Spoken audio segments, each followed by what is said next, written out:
Oi, pessoal, tudo bem?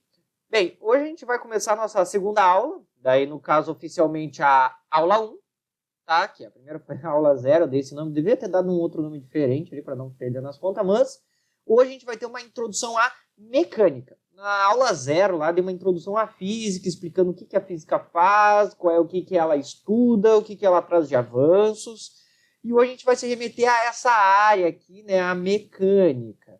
Ok? O conteúdo basicamente primeiro ano, só que, claro, tem bastante coisa aí para nós vermos, certo? Então, olha só, já de início, certo? Avisando que eu vou deixar esses slides no Classroom ali junto, vai ter também o link para o vídeo, esse vídeo aqui no YouTube, quem quiser ver pelo YouTube, prefere pelo YouTube, não gosta daqui, e tanto lá no canal do YouTube quanto aqui vai estar todo o material disponível, que é, no caso, o slide e as questões a serem trabalhadas, né?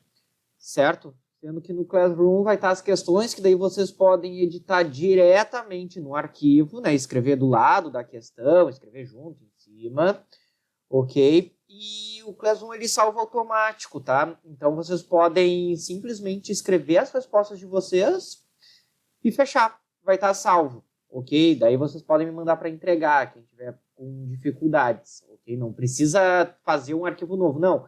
Tu abre aquele que está no Classroom, ali onde estão as questões, vocês podem escrever por cima, né? Escrever naquele espaço que eu deixei para as respostas. Vocês coloquem ali e me mandem, certo? No caso, tem um botãozinho de entrega ali, ok? Só para ninguém se perder, tá? Mas bem, iniciando então a mecânica, começando o que essa mecânica estuda, né? Aqui eu botei alguns pontos, mas vai basicamente estudar o quê? Força e movimento, né? Movimento a gente vai ver os vários tipos que podem ter de movimento, e a força é nada mais o que causa, né? Mas falar com muitas aspas aí, o que causa esse movimento, porque depois a gente vai ver, né, o que é essa força e qual é a consequência que ela gera aí em relação ao movimento. A gente vai fazer essa diferenciação aí, pois é um ponto muito interessante em termos conceituais, muito importante. Isso aí aparece inclusive no Enem, questões abordando tu entender essa diferença de força e movimento, tá? Mas é algumas leis que nós vamos ver, né? As leis do movimento, as leis que regem as forças e as leis que regem o equilíbrio, né? Que é quando essas forças todas, elas de certa forma, vamos dizer assim, se anulam e vamos ver o que acontece daí então, né? Ok? E bem, essa mecânica a gente vai ver é a chamada mecânica newtoniana. Por que esse nome? Porque é com base nas leis de Newton. Existem outras mecânicas? Sim, existem. Existe a chamada mecânica hamiltoniana, mecânica lagrangiana, mecânica quântica, certo? Mecânica relativística. Então, são vários tipos. Claro, só que todos esses aí, para analisar bem, a título é a nível de ensino superior, a nível de faculdade, para quem vai entrar nessas áreas mesmo. Nós vamos ver a mecânica newtoniana, que vamos dizer assim, não vou dizer uma forma mais básica, mas é uma forma que serve de base para todas as outras. Né? Então, foi o primórdio aí da mecânica, ok? E é muito útil até hoje. Ainda tem muita coisa que se resolve à base de mecânica newtoniana, certo? Outras mecânicas que existem é basicamente analisar os mesmos efeitos, mesmos eventos a partir de outro ponto de vista. Né? Vamos, né, ter esse momento de ver por outro ponto de vista. Mas bem, começando por newtoniana, porque é com base nas leis de Newton. Esse carinha aqui, ó, Isaac Newton. Olha só, 1640 a 1727, né? Viveu durante a chamada Revolução Científica. Ok? Basicamente, as leis dele é o que fecham esse momento. Mas não foi uma coisa que ele criou sozinho. Não foi assim, acordou um dia, quer saber, eu vou tirar as leis de Newton porque meu nome é Newton e eu vou tirar do meu bolso porque eu tô aqui. Não.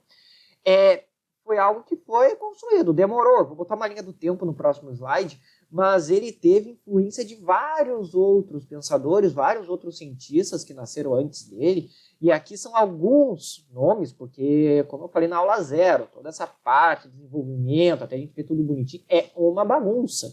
E cada um faz uma coisa, cada um faz uma, duas, e vai, né, a questão da informação vai demorar ainda mais nesse ano aqui, 1600 e 700. Para chegar uma informação levava meses, porque só podia ser mandado por carta, né?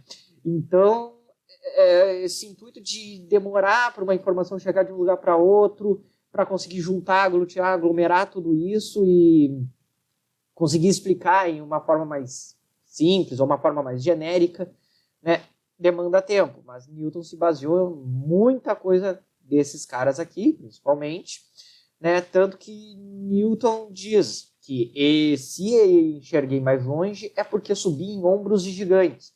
Significa o quê? Que ele não enxergou, não fez nada sozinho, não. Ele se baseou em outros aqui. Nicolau Copérnico, Tycho Brahe, Giordano Bruno, René Descartes, Robert Hooke. Se baseou, teve uma briga com ele, inclusive, que os dois são meio que da mesma época. René Descartes, Johann Kepler, Galileu Galilei. Vamos ver alguns nomes aqui, né? E Isaac Newton ele vai aparecer no segundo ano, lá também, quando a gente for falar de óptica. Certo? Que trata daí da composição das cores e da ondulatória. Que ele também teve participação, né? Não ficou atrelado apenas à mecânica, né? Mas aqui são alguns nomes, mais tarde a gente vai ver eles com calma. Hoje, como eu falei, é uma parte mais introdutória, trazer algumas linhas do tempo, trazer alguns principais aqui, que eu julgo mais importantes. E aí a gente começa com esse Isaac Newton, que é basicamente, né, em cima das leis dele que nós iremos trabalhar aqui. Bem, indo para o próximo slide, né, tá aqui uma baita, né, lista, que é basicamente uma linha do tempo, né? Veja que começa ali de praticamente 300 a.C., lá com a lei das alavancas de Arquimedes, certo? E alguns que eu deixei grifado em vermelho são com relações a uma outra área que é uma área que, vamos dizer assim, nós trabalhamos em separado, tá? Porque envolve a área chamada hidrostática, que vai trabalhar com líquidos, vai trabalhar com pressão, ok? Com sistemas hidráulicos, que a gente vai ver mais adiante. Primeiramente, a gente vai se preocupar com corpos sólidos. É um bloco, uma esfera, um planeta, uma pessoa, ok? Mas, bem, o que acontece aqui? Aqui é uma pequena linha do tempo de alguns eventos principais que aconteceram. Dentro desse quadrado aqui, eu coloquei uma coisa que é... Dentro aqui, eu botei o que compreende esse intervalo, né, que é o intervalo chamado da Revolução Copernicana, que é aquele momento em que se propõe colocar a razão sobre a fé. Deixar de querer explicar fenômenos naturais a partir da religião ou de uma intervenção divina e a explicar a partir da razão por acontecimentos que ocorrem naturalmente. Né? Então, às vezes, muitas dessas teorias fica primeiramente no campo das teorias a partir do momento que alguém consegue fazer sem a necessidade de algum ente vivo ali, né? Isso aí a gente fica pensando melhor até na eletricidade lá, que se pensava que a eletricidade chamava a eletricidade vital, a eletricidade viva, né? Como sendo algo feito por um ser vivo, até que alguém vai lá e consegue fazer a partir de elementos que tu encontra na natureza mesmo, né? Mas bem, então temos aqui a lei da alavanca, claro, muita coisa tinha aqui no meio do caminho, tinha uma outra física, inclusive, chamada filosofia natural, que foi feito por Arquimedes, na Arquimedes não, Aristóteles, mas eu não coloquei aqui porque é um jogo de ideias bem refutadas já, é melhor falar isso depois, né, mas tem uma importância do Aristóteles aqui, mas as ideias dele não são hoje mais aceitas, fica muito no campo do intuitivo, do achismo, não tem a questão da experimentação, de tu fazer um experimento para mostrar isso. Tinha vários problemas ali que pode ser visto depois. Mas essa ideia da Revolução Copernicana tem seu nome, pois inicia-se com Nicolau Copérnico, quando ele publica este livro aqui. Aqui está em latim, mas é sobre a revolução dos órbitas celestes, que é um livro que basicamente explica o movimento, né, orbital. Ele dá a ideia de que o Sol tem que ser o centro do universo. Daí, para salientar, naquela época, não se conhecia muito sobre o espaço, né? Não tinha nem como sair daqui. Então, para eles, o sistema solar era o universo, era tudo que a gente sabia até então. né? Então, quando eu falar em universo, centro do universo, eu estou falando em sistema solar aqui. Por enquanto, esses dois vão ser encarados como sinônimos, certo? Mas bem, vou falando sempre sistema solar. Tá? Ele dá essa ideia que é de tirar a Terra do centro do universo, que era o que se acreditava no início, uma ideia geocêntrica, e passa a adotar o modelo heliocêntrico. Né? O que é o modelo heliocêntrico? É o modelo com o Sol no centro do universo. Tá? Daqui a pouco vai aparecer uma simulação aí para mostrar como é que fica muito mais fácil tu observar o movimento com o Sol no centro e a Terra redonda, girando em volta, não sendo plana, né? Essas coisas.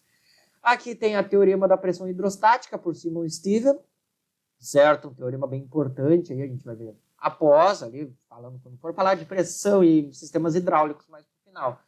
A ideia de Giordano Bruno de propor um universo infinito, certo? Vem depois aqui, na verdade ele é queimado, ele é condenado à fogueira devido a essa afirmação por heresia. Né? Mas ele propõe essa ideia de universo infinito. E o que isso? E é uma ideia que Descartes, esse cara aqui, acaba adotando também. Porque o que a ideia do universo infinito traz? De que não faz sentido existir um centro. E se não existe um centro, a Terra não ocuparia lugar privilegiado nenhum.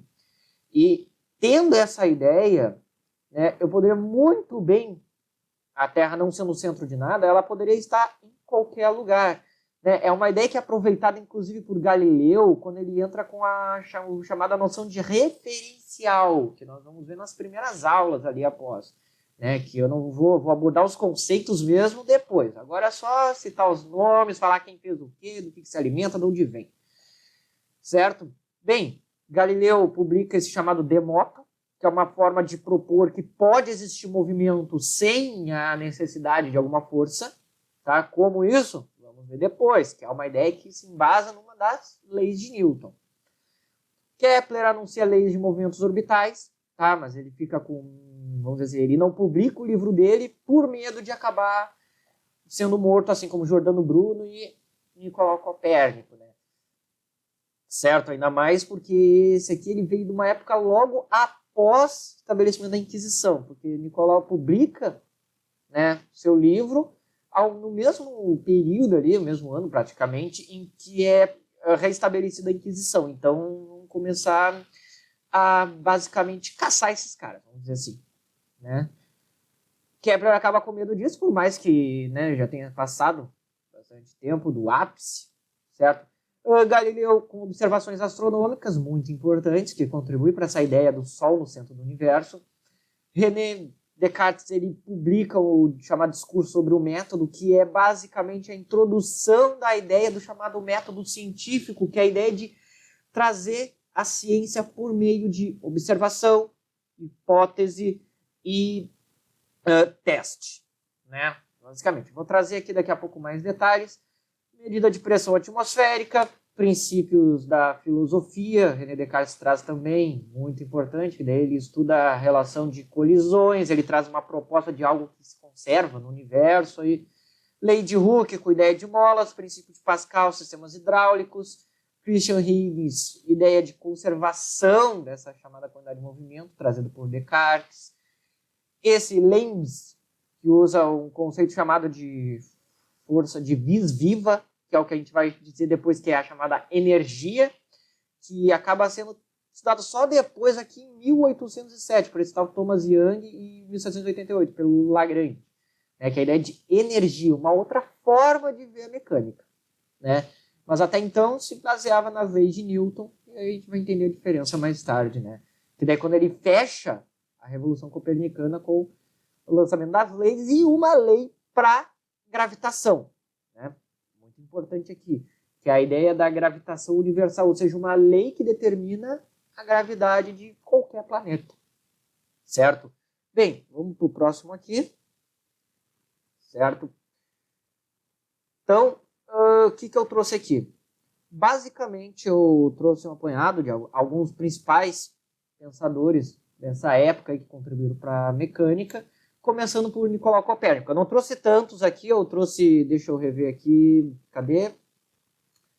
Eu trouxe 4, tá? 4, ok? Para até não se estender muito, até porque tem alguns que a gente ainda vai ver, então nem coloquei aqui.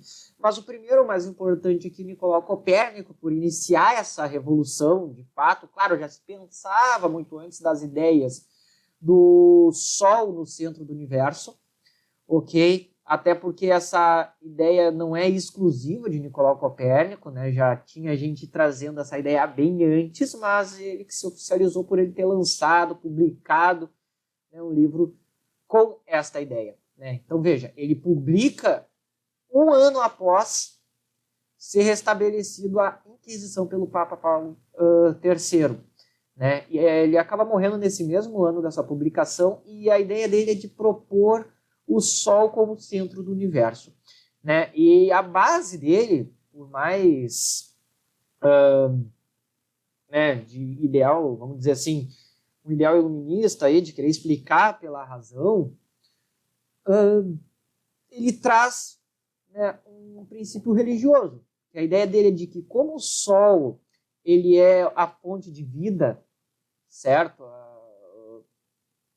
Como eu posso dizer? A fonte de vida, de luz, de calor, faria muito mais sentido ele, como astro-rei, assim como ele chamava, estar no centro do universo ao invés da Terra, né? O que, de fato, fecharia, pois, reverenciando o Sol como quase um ente divino, faria muito mais sentido ele ser posto no centro do universo do que a Terra, né? E esse ser divino rodeando a nós, certo? E aqui até, eu vou colocar, já está o link aqui, eu já vou clicar, que é um site, acredito que seja russo, certo? Que aparece algumas simulações bem bacanas, que eu vou utilizar aqui sempre que possível. E aqui mostra 2 desenhos. Estão vendo esse aqui todo bonitinho? É quando o Sol está no centro do universo. Esse aqui que está com, sei lá, parece que uma criança de 2 anos fez brincando, é a Terra no centro do universo. Então veja a facilidade que traz, que na época isso aqui tudo, este movimento, era tudo observado, era desenhado, era calculado, colocado tudo bonitinho. Mas veja a complexidade de alguns deles aqui, eu não fiz todas completas, porque dá para ver que tem uns pedacinhos faltando, certo? E o sistema dele, de Copérnico, botando o Sol no centro, olha como é que facilita as coisas. Um círculo, acabou, barbada. Aqui, esses bagulhos, bisonhos. Esses desenhos aqui. Tem um nome, mas eu não me lembro direito, eu não vou arriscar aqui a chutar, né? Mas bem, isso aqui para explicar esse movimento, certo? Como é que ele faz essa proposição? Eu vou abrir aqui agora. Bem, aqui eu já deixei aberto. O que que acontece? Temos um modelo chamado modelo de Ptolomeu, que é com a Terra no centro do universo. Aqui é o Sol, aqui é o planeta Mercúrio, aqui é o planeta Vênus e aqui é o planeta Marte, certo? E veja a órbita, o caminho que eles teriam que fazer para a Terra estar no centro do universo, né? Marte faz essa volta aqui. Essa volta dá muito problema, é a base que Kepler usa depois para falar das órbitas, né? E veja este aqui, o Sol no centro, Mercúrio, Vênus, Terra, Marte girando em órbitas circulares, certo? Tem esse carinha fazendo essa voltinha aqui. Esse aqui é a Lua, que a Lua gira em volta da Terra, né? Que aqui neste caso tá o único que está bonitinho. Mas bem, veja só a facilidade. Vou aumentar um pouquinho a velocidade aqui. Aí, certo? Para observar como é que seria o movimento e bem como é que se trabalha com esse tipo de coisa. E, inclusive, pensando aqui na Terra, claro, tem como, porque isso aqui já é de longe considerado não mais aceito, mas veja que uma trajetória passando por cima da outra, né, poderia ocasionar, sei lá, vamos dizer assim, um planeta atropelar o outro, né? Claro, porque nunca acontecia, porque na verdade eles não estão andando assim, eles estão dessa forma aqui, né? E, bem, isso aqui facilita muita coisa em termos de cálculo, em termos de previsão, ok? E daí só é complementado, né? Copérnico, na verdade, ele não conseguiu estabelecer mesmo, porque a órbita ele considera uma órbita circular. Kepler vai lá e dá uma ajeitada nesse círculo, e Newton vai lá e mostra isso tudo de forma matemática, né, e acaba resolvendo. Então, veja, a ideia de colocar o Sol, só vendo por aqui, né, é bem mais viável, né, e hoje a gente sabe que já é verdade, por, primeiramente, quem é que está fazendo isso aqui? Porque a gente vai ver que depois, para qualquer tipo de curva, para acontecer, tem que ter uma força ali. Aqui, essa curva, esse círculo, a gente pode dizer que é simplesmente pela questão da gravidade entre a Terra e a Lua. Né? A força da gravidade entre os dois mantém essa órbita. Então, uma força, uma curva. Né? Aqui, veja que o planeta vai fazendo várias curvas diferentes, uma com a outra. Só que para cada curva diferente eu tenho que ter alguma força ali acontecendo. Né? E o que acontece? Quem é que está fazendo essa curva medonha aqui, por exemplo? Certo? Seria mais sentido todo mundo girando em órbitas circulares, né? Se a Terra fosse, o que não acontece. Né? Então veja só pelo desenho, porque aqui já ficou todo cagado, mas só pelo desenho aqui já vê que fica muito... Né? É muito mais plausível de acontecer isso aqui do que isso, que de fato é, né? Mas bem, voltando ali então, certo? Aqui Copérnico ele lança essa ideia bem importante, né? Bem, o próximo aqui que a gente vai ver é esse cara, Galileu Galilei. A gente vai ver no segundo ano ali também, tá? Porque ele também faz algumas contribuições na área da termodinâmica, tá? Mas ele lança a ideia chamada de moto no seu livro, que é basicamente esse escrito aqui, ó. Se um corpo estiver em repouso, é necessária a ação de uma força sobre ele para colocá-lo em movimento. Ótimo. Isso aí bem intuitivo, certo? Se algo está parado, para ele sair do lugar, para entrar em movimento, é necessário uma força.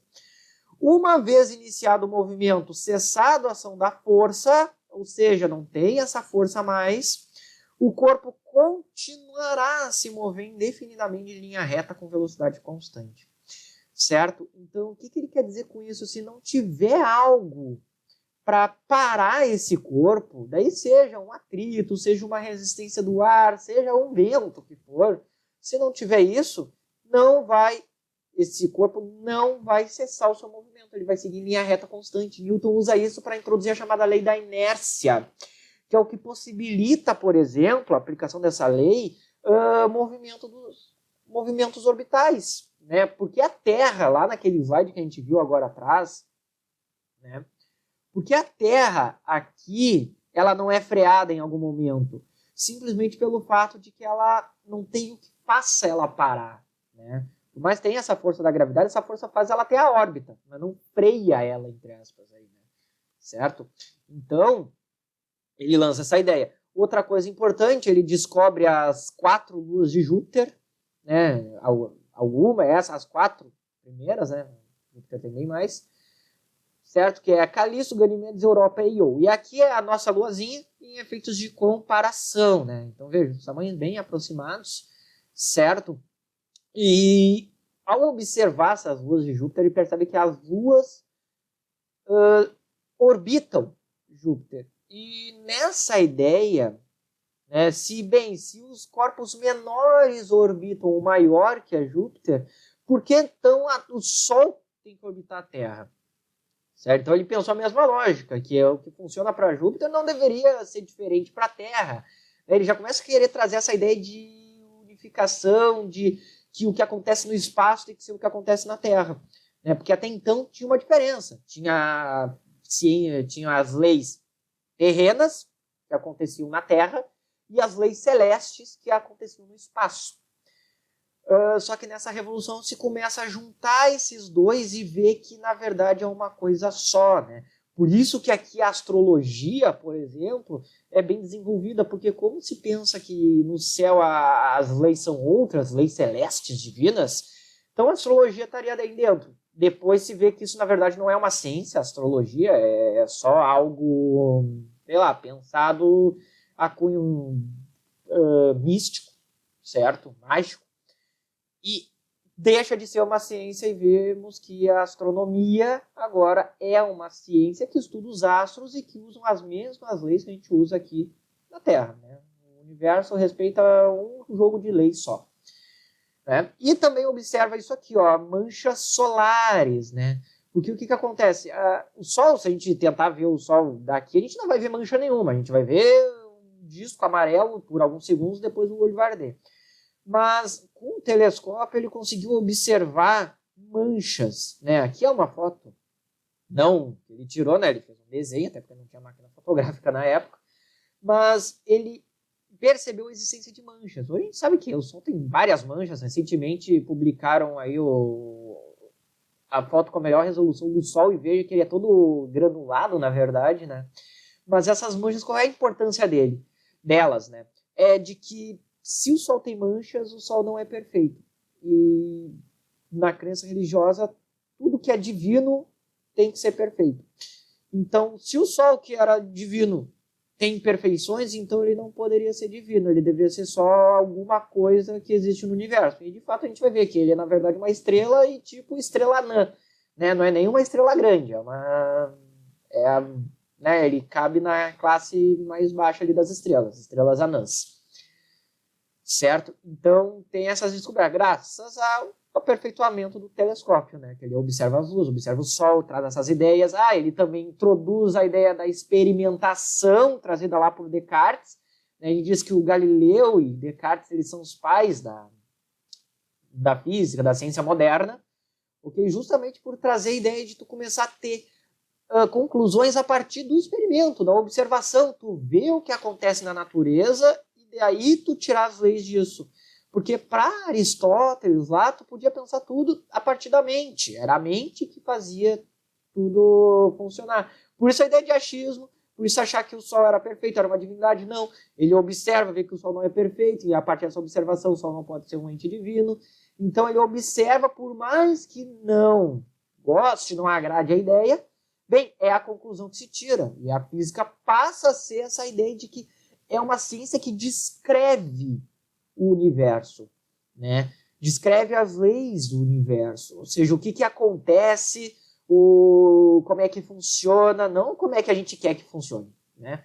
Por mais que seja a contragosto, tem que aceitar. E na física tem muito pensador que acaba tomando um baque por causa disso, né? De estar querendo procurar algo e ver que esse algo é de outra maneira ou não existe, certo?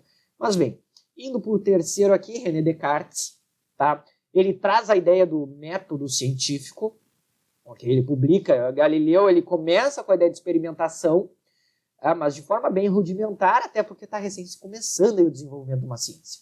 Descartes ele consegue pegar e sequenciar essa experimentação em etapas, né, que ele baseia esse chamado método científico. Hoje não é algo tão assim aceito, viu? Só pode ser feito ciência dessa forma. Não. Hoje o método de se fazer ciência vai muito além disso. Mas temos várias contribuições aqui acima, que é o verificar, analisar, sintetizar e enumerar. Ou seja, tu observar, tu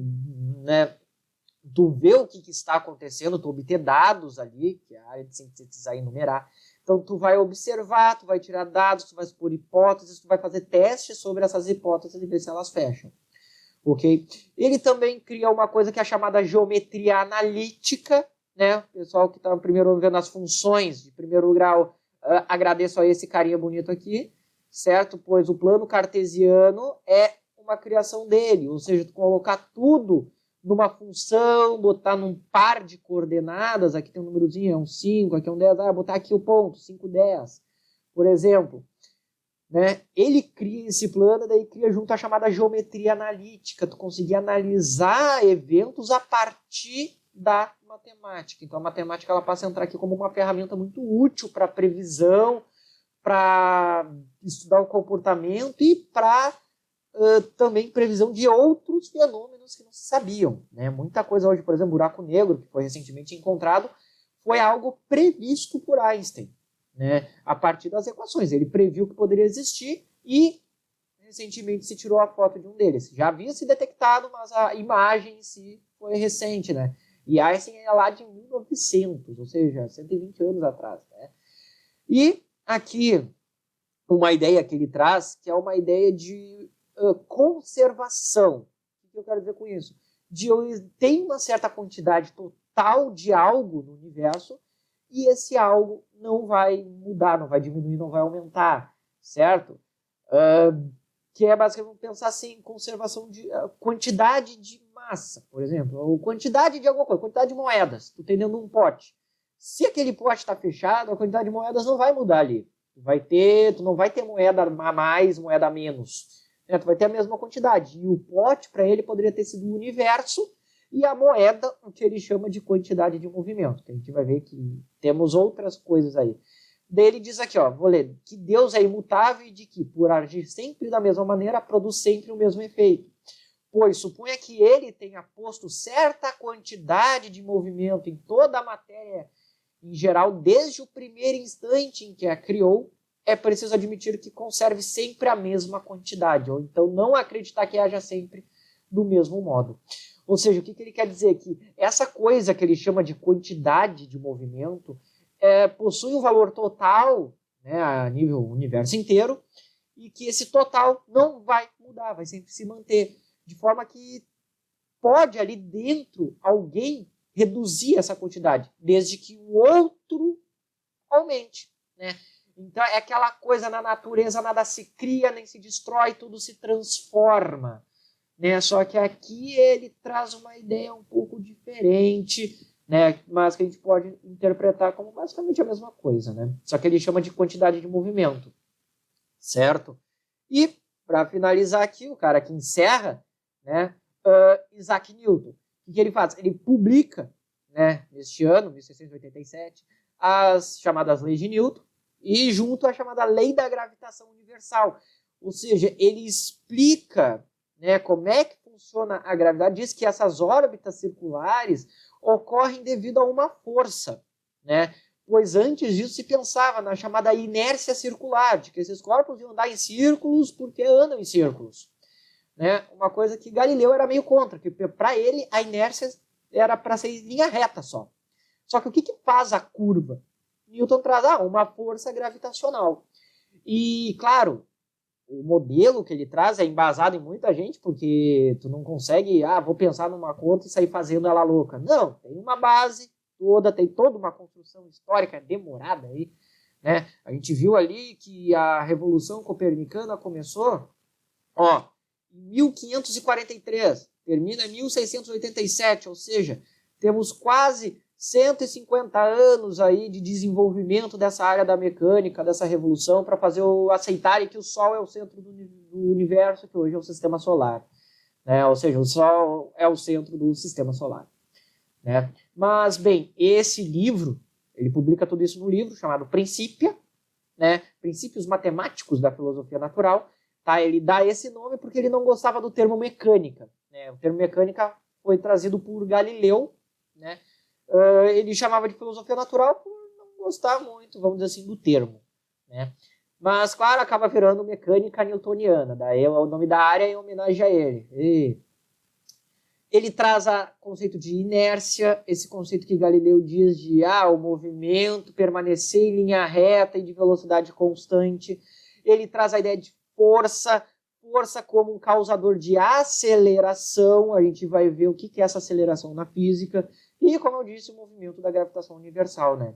E é muito importante essa lei da gravitação universal, pois ela mostra que o que faz os corpos caírem, que é a gravidade, é a mesma coisa que faz os planetas entrarem em órbita, ou a Lua entrar em órbita com a Terra. Ou seja, também é a gravidade. Só que, claro, nós estamos bem mais perto da Terra, a gente está na superfície, a gente está nela, do que o Sol, por exemplo. Então, uma questão de distância, de velocidade, movimento, dá essa diferença, mas que os dois vêm do mesmo cara, que é quem? Da gravidade, né? Da força gravitacional. Então aqui ele faz o quê? Ele diz que o que acontece a nível celeste, ou seja, no espaço, é a mesma coisa que acontece a nível terrestre. Ou seja, aqui, então ele não diferencia as leis, né, terrenas e celestes. Não, ele diz que tudo é uma coisa só. Por isso esse nome, gravitação universal. Né? Na verdade, ele chama de lei da gravitação. Universal a gente coloca depois para deixar mais bonito. Certo? E isso é um apanhado dos principais pontos que trazem a ideia da introdução à mecânica. Claro, a gente vai ver vários outros nomes aqui daqui para frente, vendo alguns conceitos. A gente vai rever esses aqui, né, esses 4 de vez em quando. Vamos ver Alguns aqui até pessoas a mais que eu não coloquei, por simplesmente não carregar isso aqui de muita coisa, né? Só um apanhado principal mesmo. E, bem, o que nós vamos ver afinal, tá? São a mecânica, a gente vai trabalhar basicamente com 6 áreas, tá? E eu botei bem na ordem. Começando com a cinemática, que vai estudar o quê? O movimento, né? Não vai se preocupar com as causas do movimento, vai se preocupar com o movimento em si. O que é um movimento em linha reta, o que é um movimento em círculos, o que é um movimento oscilatório, vai se preocupar com esse estudo. A dinâmica já traz as ideias das leis de Newton, junto com o conceito da ideia de força, né? Então vai querer se preocupar com o quê? Com as causas do movimento. Então a gente vai ver primeiro a consequência e depois a causa, né?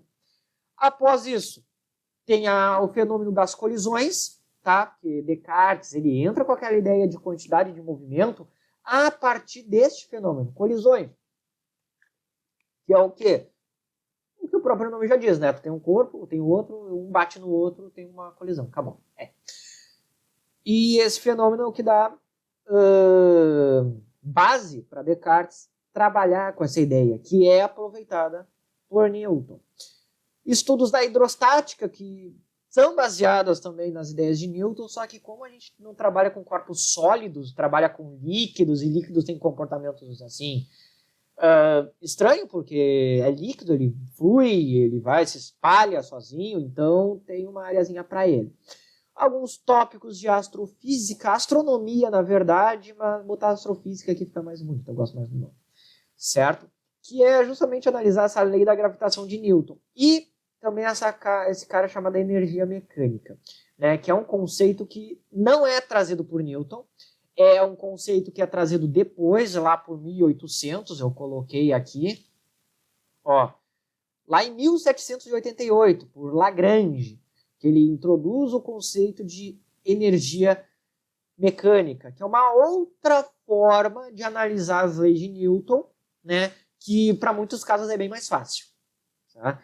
Que a gente vai ver daí depois disso, né? Vamos passar por toda essa mecânica de Newton primeiro, ok? E, bem, o apanhado total aí era isso, certo? Vocês vão ter alguma atividade para vocês responderem no Classroom referente a esses 4 pensadores que eu coloquei, né? Que é Copérnico, Galileu, Descartes e Newton. Então vai ser 4 questõezinhas envolvendo eles, tá? E na próxima aula a gente já começa a ver alguns conceitos básicos aí que nós precisamos entender para estudar a mecânica, mas conceitos básicos. A gente vai entender aqui o que é cada coisa, né?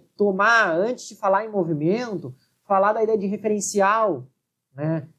Do ponto A, de que referencial eu estou vendo, a partir da onde que eu estou vendo o movimento, falar de posição, falar da ideia de tempo, vai ser importante. Depois aqui para a dinâmica a gente vai entrar com a ideia de massa, ok? E daí depois disso a gente consegue ver esses outros fenômenos mais adentro, né? Certo? Bem, hoje também era uma introdução daí à mecânica. Na próxima aula a gente começa já a ver alguns fenômenos, alguns conceitos importantes para entender essa área, certo? E bem, pessoal, qualquer dúvida ou dificuldade vocês podem postar nos comentários lá, ok? Que eu vou estar respondendo. Avisem os colegas de vocês sobre a aula. Quem não acessou ainda, peço, né? Não adianta, porque se vai ver esse vídeo é porque já acessou, né? Então, vocês estão acessando, avisem quem não acessou, tá? E, bem, pessoal, é isso, tá?